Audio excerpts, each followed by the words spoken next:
ತ್ರಿಕಾಲಜ್ಞಾನಿ Shri Kodekal Basaveshwara ಜಾತ್ರೆಯು March 28ರಿಂದ April 4ರವರೆಗೆ Vijayapura ಜಿಲ್ಲೆಯ ಬಸವನ ಬಾಗೇವಾಡಿ ತಾಲೂಕಿನ Nandihal P ಗ್ರಾಮದಲ್ಲಿ ಜರುಗಲಿದೆ. ಜಗದ ಉದ್ಧಾರಕ್ಕಾಗಿ ಜನಿಸಿ ತ್ರಿಕಾಲಜ್ಞಾನಿಯಾಗಿ ವರ್ತಮಾನ ಭೂತ ಭವಿಷ್ಯತ್ ಈ ಮೂರು ಕಾಲಗಳ ದಾರ್ಶನಿಕ ನುಡಿಗಳನ್ನು ಬರೆದು ಸಾರಿದ ಮಹಾನ್ ಮೇಧಾವಿ ಸಾಕ್ಷಾತ್ ಬಸವಣ್ಣನವರ 2ನೇ ಅವತಾರವು 15ನೇ ಶತಮಾನದಲ್ಲಿ ಅಂತರಂಗದ ಪೂಜೆಗೆ ಆದ್ಯತೆ ನೀಡಿ ಕೊಡೆಕಲ್ ಬಸವಣ್ಣನೆಂದೇ ಪ್ರಸಿದ್ಧಿ ಪಡೆದರು.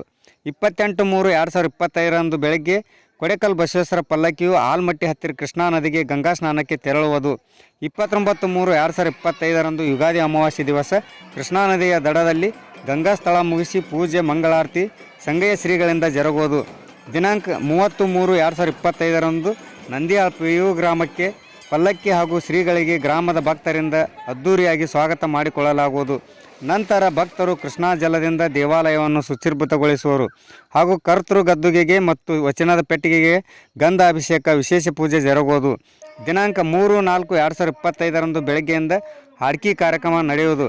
ಅಂದೇ ರಾತ್ರಿ 8:30ಕ್ಕೆ ಪೂಜ್ಯ ಶ್ರೀ ಸಂಗಯ್ಯ ಸ್ವಾಮೀಜಿಯವರ ಅಮೃತ ಹಸ್ತದಿಂದ ಪೂಜೆ ಹಾಗೂ ಗಂಧ ಮಹೋತ್ಸವ ನೆರವೇರುವುದು.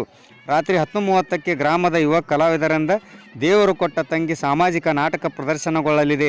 ದಿನಾಂಕ 4/4/2025ರಂದು ಬೆಳಗ್ಗೆ 10 ಗಂಟೆಗೆ ವಿವಿಧ ವಾದ್ಯ ವೃಂದಗಳೊಂದಿಗೆ ಶ್ರೀ ಕೊಡೆಕಲ್ ಬಸವೇಶ್ವರ ಪಲ್ಲಕ್ಕಿ ಉತ್ಸವ ವಿಜೃಂಭಣೆಯಿಂದ ಜರುಗುವುದು.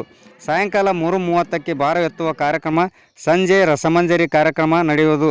ದಿನಾಂಕ 5/4/2025ರಿಂದ ಎತ್ತಿನ ಗಾಡಿ ಸ್ಪರ್ಧೆ ಹಾಗೂ ಕ್ರಿಕೆಟ್ ಪಂದ್ಯಾವಳಿ ಹಾಗೂ ವಿವಿಧ ಕಾರ್ಯಕ್ರಮಗಳು ಜರುಗುತ್ತವೆ ಎಂದು ಜಾತ್ರಾ ಕಮಿಟಿ ತಿಳಿಸಿದೆ. ಶ್ರೀ ಕೊಡೆಕಲ್ ಬಸವೇಶ್ವರನನ್ನು ಹೊರಮಂದಿರದಲ್ಲಿ ನೆನೆದು 2025ನೇ ಇಸ್ವಿಯ ಕೊಡೆಕಲ್ ಮಠದ ನಂದಿಹಾಳ ಜಾತ್ರಾ ಮಹೋತ್ಸವ ಪ್ರಾರಂಭವಾಗುತ್ತದೆ. 27ರಂದು ಆಯೇರಿ ಪಲ್ಲಕ್ಕಿ ನಂದಿಹಾಳಕ್ಕೆ ಬಂದು ನಂದಿಹಾಳ ಪಲ್ಲಕ್ಕಿ ಆಯೇರಿ ಪಲ್ಲಕ್ಕಿ ಎರಡೂ ಕೂಡಿಕೊಂಡು 28ನೇ ತಾರೀಕಿನಿಂದ ಆಲ್ಮಟ್ಟಿ ಹೊಳೆ ಜಳಕಕ್ಕೆ ಹೋಗುವಂಥ ರಕ್ತಾರ. ನಂದಿಹಾಳದ ಎಲ್ಲ ಸಕಲ ಸದ್ಭಕ್ತರು ಕೂಡ ಆಲ್ಮಟ್ಟಿಯಲ್ಲಿ ಹೋಗಿ ಅಲ್ಲಿಯಿಂದ ಪವಿತ್ರವಾದ ಒಂದು ನದಿಯ ನೀರನ್ನು ತೆಗೆದುಕೊಂಡು ಬಂದು ಒಂದು 30ನೇ ತಾರೀಕು ಪಾಡ್ಯ ದಿವಸ ನಂದಿಹಾಳಕ್ಕೆ ಬಂದು ನಂದಿಹಾಳದ ಶ್ರೀ ಕೊಡೆಕಲ್ ಬಸವೇಶ್ವರ ವಚನ ಪೆಟ್ಟಿಗೆಯನ್ನು ಅಭಿಷೇಕ ಒಂದು ನದಿಯ ಜಲದಿಂದ ಮತ್ತು ಹಾಡಿನಿಂದ ಅಭಿಷೇಕವನ್ನು ಮಾಡಿ ಮುಂದೆ 4 ದಿವಸ ಜಾತ್ರೆ ಪ್ರಾರಂಭವಾಗುತ್ತದೆ. 3ನೇ ತಾರೀಕಿನ ದಿನ ಒಂದು ಗಂಧ ಮಹೋತ್ಸವ, ಅಂದಿನ ದಿವಸ ರಾತ್ರಿ ನಾಟಕ ಇರುತ್ತದೆ. ದೇವರು ಕೊಟ್ಟು ತಂಗಿ ಅಂತಕ್ಕಂಥ ನಾಟಕ ಇರ್ತದೆ. ಮತ್ತು 4ನೇ ತಾರೀಕಿಗೆ ಪಲ್ಲಕ್ಕಿ ಉತ್ಸವ ಇರ್ತದೆ.